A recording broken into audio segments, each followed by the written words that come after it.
हिमाचल प्रदेश में election commission की website के ताजा आंकड़ों के मुताबिक भारतीय जनता पार्टी 26 सीटों पर आगे है और कांग्रेस को 38 सीटें मिलती हुई दिख रही हैं।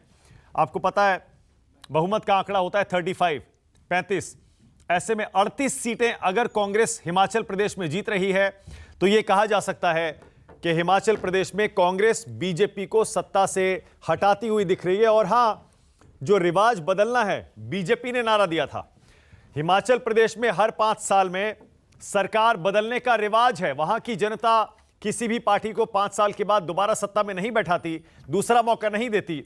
एक बार फिर लगता है रिवाज कायम है। 38 सीटें कांग्रेस, 27 बीजेपी। याद करिए, इस पूरे के पूरे चुनाव प्रचार में कांग्रेस ने सबसे बड़ा मुद्दा ओपीएस का उठाया था। इसके अलावा बाकी और मुद्दे भी थे। लगता है कि हिमाचल में कांग्रेस का ओपीएस का दाव चल गया, जबकि गुजरात में बीजेपी के लिए जो कहा जा रहा था कि वो 150 सीट का आंकड़ा छू सकती है, बिल्कुल सही साबित हो रहा है। सारे रिकॉर्ड बीजेपी गुजरात में तोड़ रही है।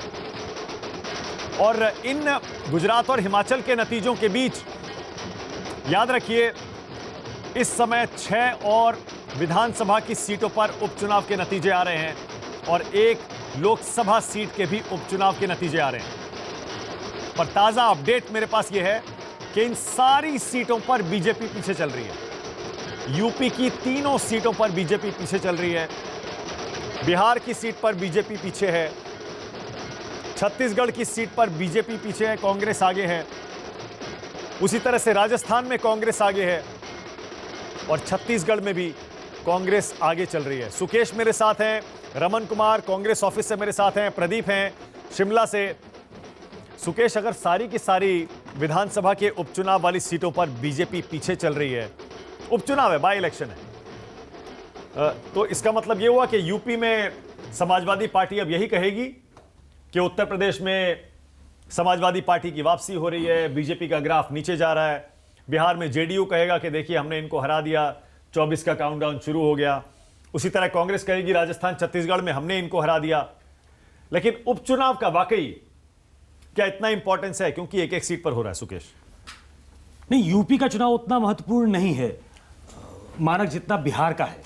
बिहार में सबकी निगाहें थी और पिछली बार टाई हुआ था मुकाबला। आपको मालूम है कि 1 सीट गोपालगंज जो है वो बीजेपी ने जीती थी और दूसरी 1 सीट पे जीत हुई थी गठबंधन की, महागठबंधन की। ये सीट बहुत इंपॉर्टेंट है और अभी भी 1% का फासला है। पिछली बार मैंने खबर बताई थी, उस समय तक निगाहें हमारी उस तरफ नहीं गई थी कि बिहार में बीजेपी आगे चल रही है। उसकी इस जीत को बीजेपी बहुत बड़ा बनाकर दिखाएगी कि इस महागठबंधन 7 पार्टियों के साथ आने के बाद भी हम उससे आगे चल रहे हैं।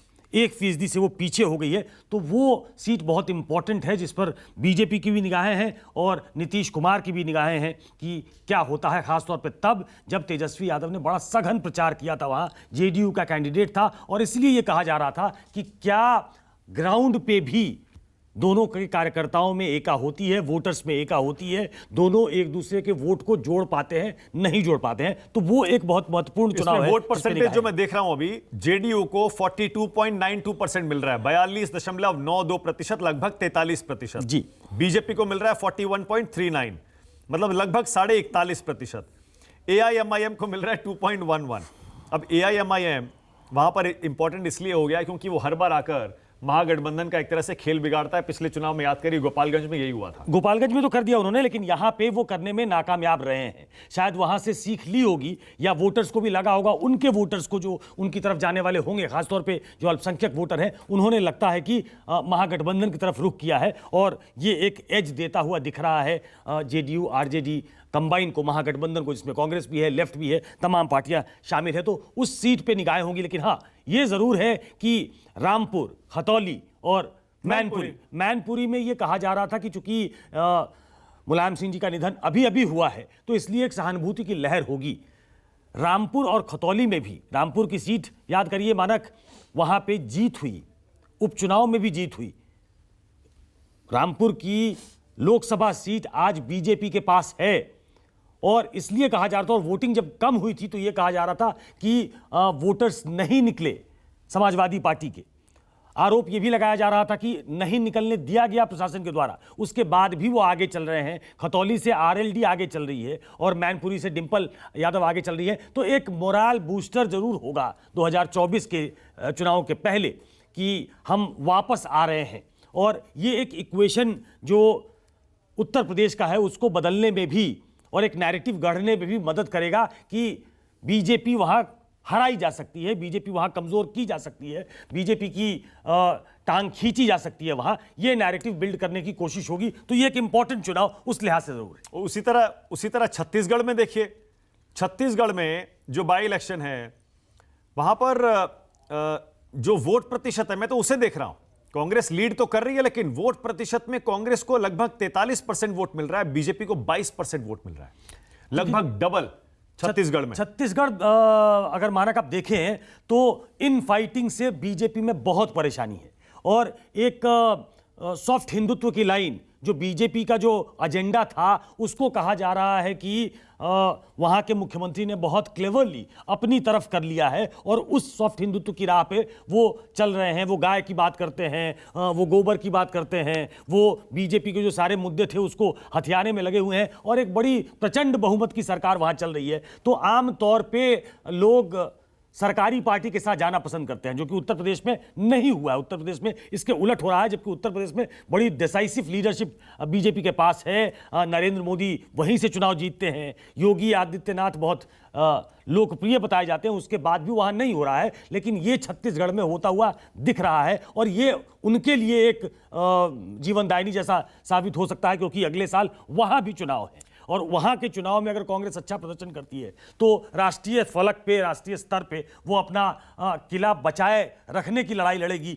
जबकि कई पॉकेट्स में, जैसे गुजरात की हालत देख लीजिए आज, तो कई बार आंकड़ों से ऐसा लगता है कि विपक्ष का नेता भी वो बनाने की स्थिति में नहीं है। हाँ, बिल्कुल सही है। अब जैसे मैं सुबह से लगातार कह रहा हूं, गुजरात में कांग्रेस पार्टी की करारी हार हुई है, शर्मनाक हार हुई है, इसमें कोई शक नहीं है।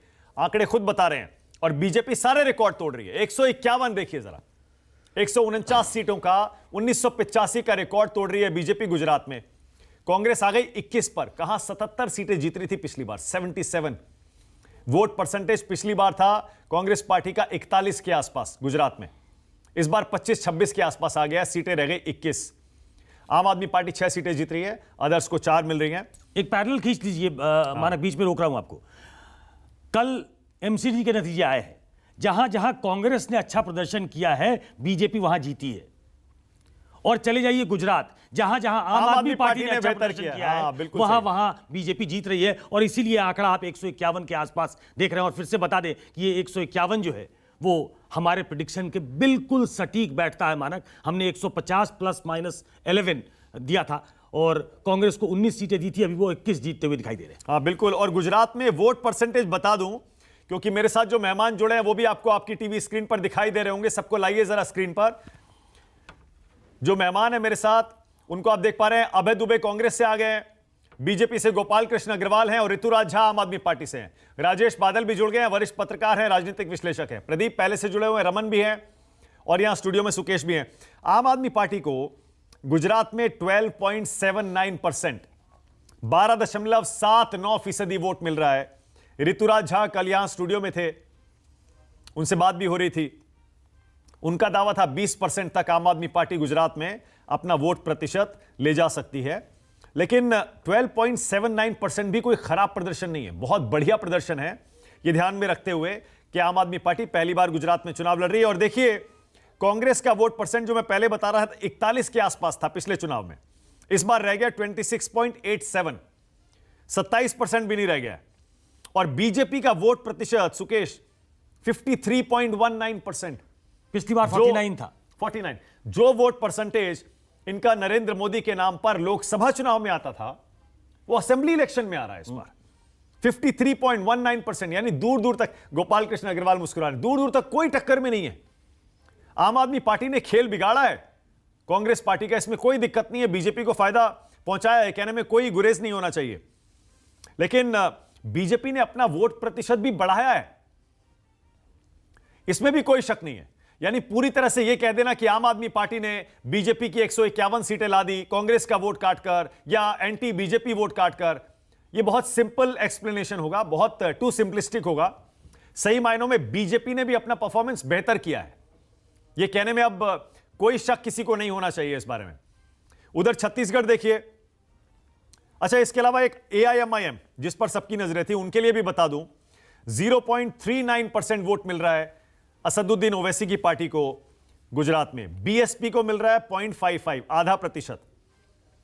इसके अलावा बाकी और छोटी छोटी पार्टियां हैं। नॉन स्टार्टर रही है वहां AIMIM, वहां उनको वोट नहीं मिले हैं। वहां जो वोट डिवाइड हुआ है वो आम आदमी पार्टी और कांग्रेस में हुआ है, और कांग्रेस चूंकि वहां चुनाव लड़ते हुए नहीं दिख रही थी, बहुत बेमन से लगता है चुनाव लड़ रही थी, और उसका नतीजा आप इन नतीजों में देख सकते हैं कि वो 21 सीटें पाती हुई दिख रही है। 21 सीटें। सिर्फ एक अच्छी खबर हिमाचल से है जहां वो जीतते हुए दिखाई दे रहे हैं, लेकिन 37 ही हैं। अब दिक्कत तो ये है कि 37 पे भी दिक्कत हो सकती है, जबकि वो बहुमत का आंकड़ा पार कर चुके हैं। थोड़ी देर पहले कैलाश विजयवर्गीय थे तो मैंने पूछा उनसे, अभी नहीं है वो, गोपाल जी हैं, कि अब दिक्कत ये है कि हम इस जोड़ तोड़ की राजनीति पे आजकल हंसते हैं, जिसपे हमें आत्मचिंतन करने की जरूरत है। बिल्कुल सही कह रहे हैं। और नमस्कार, मैं हूं मानक गुप्ता। अगर आपको हमारा ये वीडियो पसंद आया हो तो इसे लाइक और शेयर जरूर करें, और हां, हमें सब्सक्राइब और फॉलो करना ना भूलें, ताकि आप देश और दुनिया की कोई खबर मिस ना करें। तो जुड़े रहिए हमारे साथ और देखते रहिए News 24।